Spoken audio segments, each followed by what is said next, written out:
Bonsoir à tous, bienvenue. 7 décembre 1993, 7 décembre 2020, 27 ans que la Côte d'Ivoire est orpheline de son père fondateur. Les Ivoiriens se remémorent cette disparition. Des produits alimentaires périmés destinés à la vente ont été saisis par les agents du ministère du Commerce. Ils appellent la population à la vigilance en cette période de l'année. Et puis les Ghanéens appelés aux urnes ce lundi pour les élections législatives et présidentielles. Cette dernière oppose le président sortant Nana Akufo-Addo à son prédécesseur John Dramani Mahama.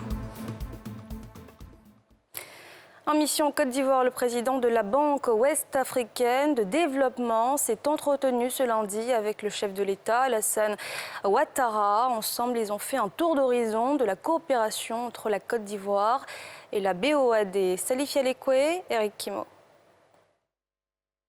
Le chef de l'État ivoirien s'est entretenu ce lundi avec Serge Ekoué, le président de la Banque ouest-africaine de développement en mission en Côte d'Ivoire. L'hôte d'Alassane Ouattara repart satisfait au terme de cette rencontre qui a permis de parcourir plusieurs sujets liés au développement de la région ouest-africaine. Nous avons évoqué 5 points majeurs. J'ai également remercié le chef de l'État d'avoir soutenu ma candidature à la présidence de la Banque ouest-africaine de développement. Nous avons discuté de sujets relatifs au projet, des sujets relatifs au développement, des sujets relatifs au mode de financement alternatifs, innovants. Auparavant, Serge Ekoué était au siège de la Bourse régionale des valeurs mobilières où il a procédé à travers ce geste à l'ouverture du marché à 9h45. Ici, il a échangé sur les synergies d'action entre son institution et la Bourse, 2 structures communes à 8 États de l'Afrique de l'Ouest, tous membres de l'Union économique et monétaire ouest-africaine. La bourse est un outil, c'est un instrument au service des États, au service du privé également.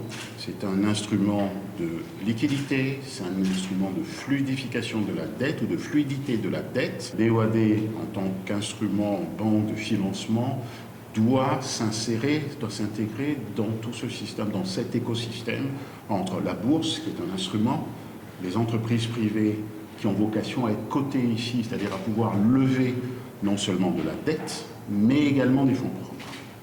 C'est fondamental. C'est un acteur incontournable pour nous. C'est un acteur majeur. Nous sommes en train de vivre une crise sans précédent. On va sortir de cette crise. Il faut des actions innovantes, des actions fortes pour accélérer maintenant ou redémarrer nos économies. Et je pense aujourd'hui qu'une bonne synergie entre les actions de la BOAD et la BRVM et les marchés de capitaux serait quelque chose de fortement utile pour nos États. Serge Ekoué a pris fonction au poste de président de la Banque ouest-africaine de développement le 28 août 2020. Le siège de la dite banque est à Lomé, au Togo. Je vous le disais en titre, des produits alimentaires périmés destinés à la vente ont fait l'objet de saisies par les agents du ministère du Commerce ce lundi en zone portuaire à Treichville. C'est en présence de Pierre Dipomélin et Tanguy Conan. Treichville, zone portuaire.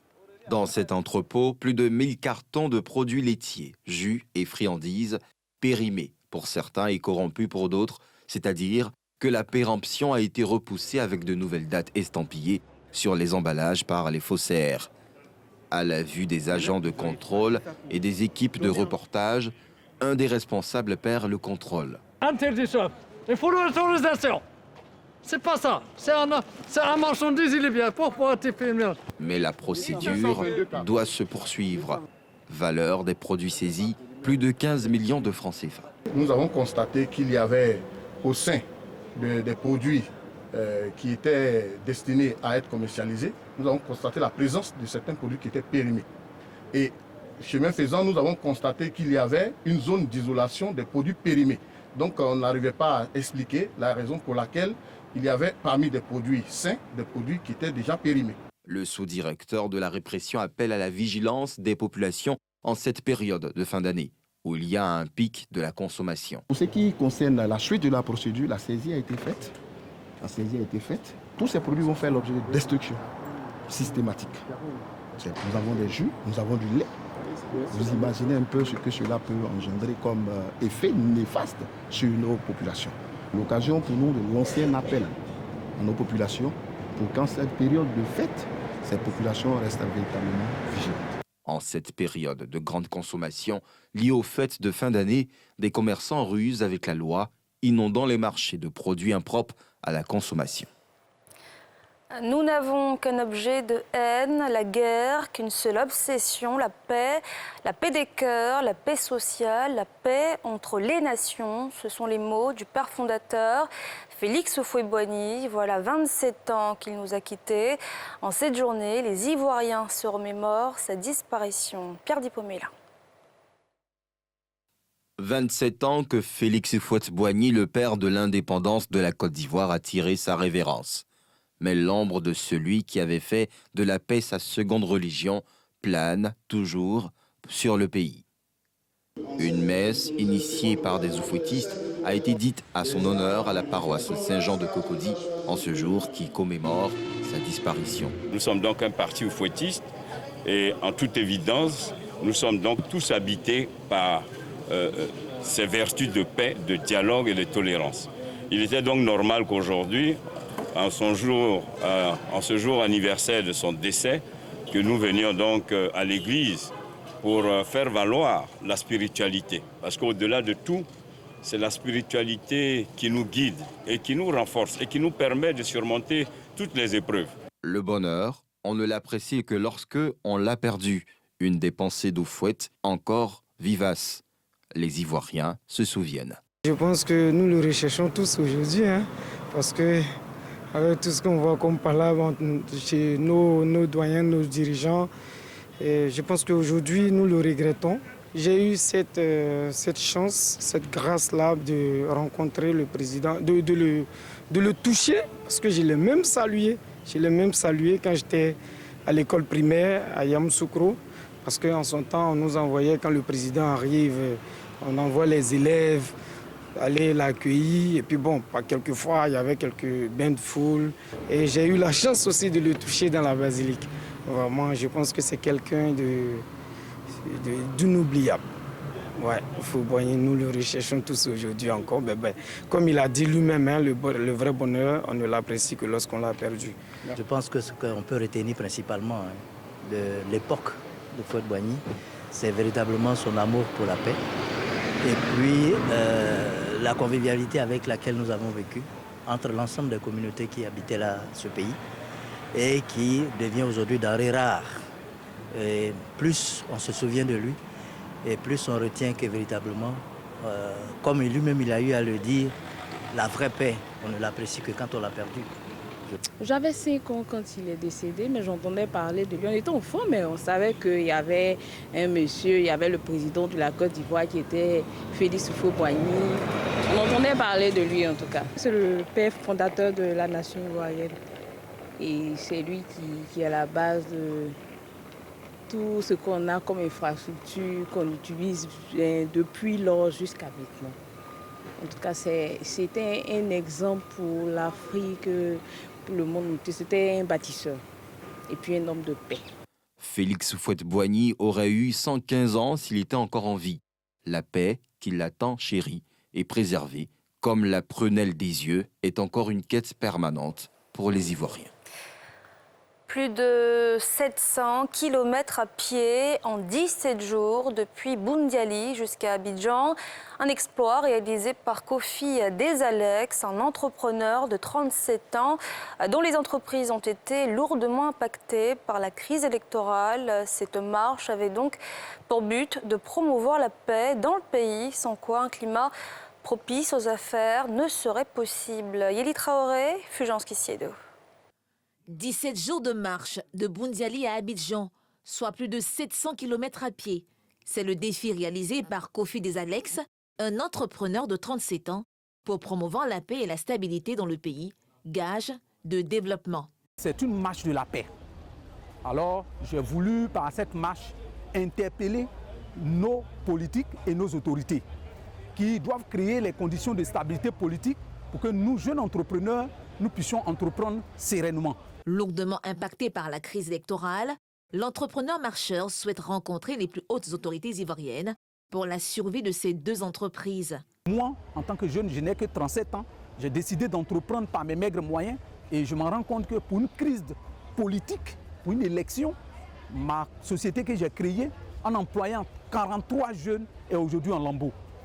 Donc moi, mon objectif, c'est que le président Ouattara puisse me recevoir, le premier ministre Ahmed Bakayoko puisse me recevoir et le président Henri Konan Bédié puisse me recevoir pour que je puisse leur transmettre le message de la paix. Donc je l'ai fait au nom de tous les entrepreneurs de Côte d'Ivoire parce que je sais qu'il y a des millions d'entrepreneurs qui souffrent comme moi dans leur peau, qui n'arrivent plus à fonctionner. Dans l'attente, Kofi Desalex a été reçu dès son arrivée à Abidjan par le ministre de la Promotion de la Jeunesse. Ce dernier lui a promis une étude diligente de son dossier en vue d'un éventuel financement. Vincent Aubry-Irié en tournée de pacification à Dabou, cette ville théâtre de violences pré- et post-électorales avec un bilan officiel de 16 morts et une soixantaine de blessés. L'ex-préfet a sillonné villages et quartiers afin de véhiculer un message de paix. Yéli Traoré, Eric Kimo.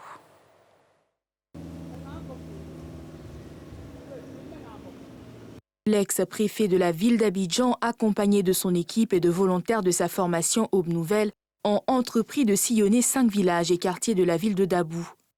Particularité des lieux visités, ils ont tous connu des violences avant l'élection présidentielle du 31 octobre, essentiellement entre Adjoukrou et Malinké. À Agnébi, Passe, Débrimou, Niakani et le quartier Rôde de Dabou, Vincent Aubry-Irié a visité les habitations détruites, écouter les populations et passer des messages d'apaisement. Les populations, en dépit des meurtrissures et la douleur, apprécient cette action. C'est une visite surprise, mais une visite qui réchauffe un peu le cœur. On se croyait tout seul. Vous savez, en Afrique, ce qui est le plus important, quand il y a un problème, quand il y a particulièrement un décès, c'est les gens qui sont là, autour, qui en fait s'occupent de tout. Il faudrait pardonner. Et pour pardonner, il faut écouter les uns et les autres. Et c'est ce message-là qu'il est venu nous apporter. Il passerait un peu partout pour demander à tous nos frères qui sont à Dabou, qui sont dans le Leboutou, de pardonner et de passer à une vie nouvelle. Ici, à Rhodes, on avait mal au cœur, il y avait la peur, il y avait la méfiance. Et puis on se sentait abandonné. Aujourd'hui, il est passé, il nous a parlé, on a compris. En tout cas, nous sommes d'accord avec ce qu'il a dit. Je pense que désormais, les cœurs seront désarmés et nous adoptons le vivre ensemble et la cohésion sociale. Au terme de cette visite au pas de charge de plus de 8 heures d'affilée, Vincent Aubry-Irié explique le sens de sa démarche. Il y a eu des situations ici qui interpellent. Il y a eu des affrontements dans les communautés, entre communautés, et les traces sont visibles. Donc le travail que nous faisons aujourd'hui avec l'ensemble des organisations de la société civile, accompagnant les initiatives du gouvernement, c'est de passer dans les communautés humaines pour leur apporter le confort, mais également pour sensibiliser sur la nécessité de la paix. L'ancien haut fonctionnaire qui continue de parcourir quartiers précaires et lieux de tension était également entouré de l'artiste Patsako et de l'humoriste Agalawal pour mieux amplifier son message. Les résolutions de la 3e édition du Forum de la diaspora ont été livrées au cours d'une rencontre du ministère de l'intégration africaine et des Ivoiriens de l'extérieur avec ses partenaires au Sofitel Hôtel Ivoire. Il ressort selon les conclusions que la diaspora ivoirienne constitue un levier important dans l'économie du pays. Pierre Dipomela. Salle des fêtes du Sofitel Hôtel Ivoire. Le 3e forum de la diaspora ivoirienne livre ses conclusions. Une projection de film intitulé « Voyage en diaspora » et des échanges sur le bilan et les perspectives 2021 avec le directeur général des Ivoiriens de l'extérieur ont été les moments forts de cette cérémonie. Le ministre de l'intégration africaine et des Ivoiriens de l'extérieur a noté les avancées dans la prise en compte des préoccupations des Ivoiriens de la diaspora. Pour matérialiser les engagements pris par cet appel, il vise à solliciter, à demander à nos frères qui sont à l'extérieur de rentrer pour participer à la construction de notre pays. Notre diaspora constitue une puissance à un triple niveau. D'abord, c'est un potentiel d'investissement. C'est plus de 300 milliards que la diaspora rapporte à notre pays. La 3e édition du Forum de la diaspora a eu pour thème « Talent et investissement, le rendez-vous de l'emploi et des opportunités ». Le pagne traditionnel des Dida, sa particularité, il est fabriqué à partir de fibres végétales, notamment de palmier raffia. Aujourd'hui, il est porté par tous lors de grandes cérémonies et fait la fierté du Lodjibois. Nadjaeja, Mathurin Badé. Divo, nous sommes au pied de la mythique statue considérée comme un symbole du Lodjibois. Un autre symbole dans cette région, le Nyigbeli Lokwe, pagne traditionnel fait à base de rameaux de raffia. Pour la plupart des personnes investies dans sa conception, c'est un métier passionnant, mais à la fois délicat. D'abord, il faut aimer le métier, parce que c'est un métier aussi qui est très lent, assez de patience. Comme c'est un fil, ça se coupe un peu, ça nous fatigue un peu, mais c'est la passion. Teinté à partir d'écorce, les couleurs de ce pagne rappellent les taches du dji, nom de la panthère en pays d'Ida, animal emblématique du Lodjibois. Selon Adolphine Dagri, fille de la région et commerçante, cette étoffe ne se porte que pour les grands événements de réjouissance. C'est fait à base d'écorce de bois. Donc tout est naturel dans le pagne d'Ida. Et ce pagne d'Ida, on ne le lave pas parce que c'est un pagne qu'on porte dans les grandes cérémonies, dans des grands événements, comme le mariage, à un anniversaire, à un baptême et l'arrivée du président de la République, ou en un mot, l'arrivée d'une grande autorité. À Abidjan et même au-delà des frontières, ce pagne est de plus en plus recherché. Le pagne même est international. Parce qu'il y a des gens qui m'appellent de France, d'Italie, de partout dans le monde pour venir commander le pagne et pour venir acheter le pagne. On n'a pas besoin d'être Dida pour porter le pagne. C'est le cas de ces couples d'origine Oué et Agni qui ont opté pour le pagne d'Ida pour leur mariage traditionnel.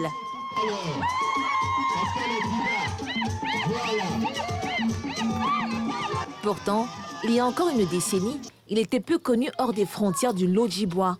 Il a pu être vulgarisé grâce à des initiatives comme le Djaka Festival, festival de promotion de cette culture, initié pour la première fois en 2010. C'est Djaka même qui a fait connaître ce pagne depuis 2009. Le pagne existait. Je peux vous dire que dans les cantines de nos grands-mères, ce pagne existait déjà, mais il était pratiquement inconnu. Et compte tenu du fait de la difficulté de la confection de ce pagne, on avait la tendance à le voir disparaître. Une promotion réussie qui a suscité comme une traînée de poudre la reproduction du pagne à l'échelle industrielle.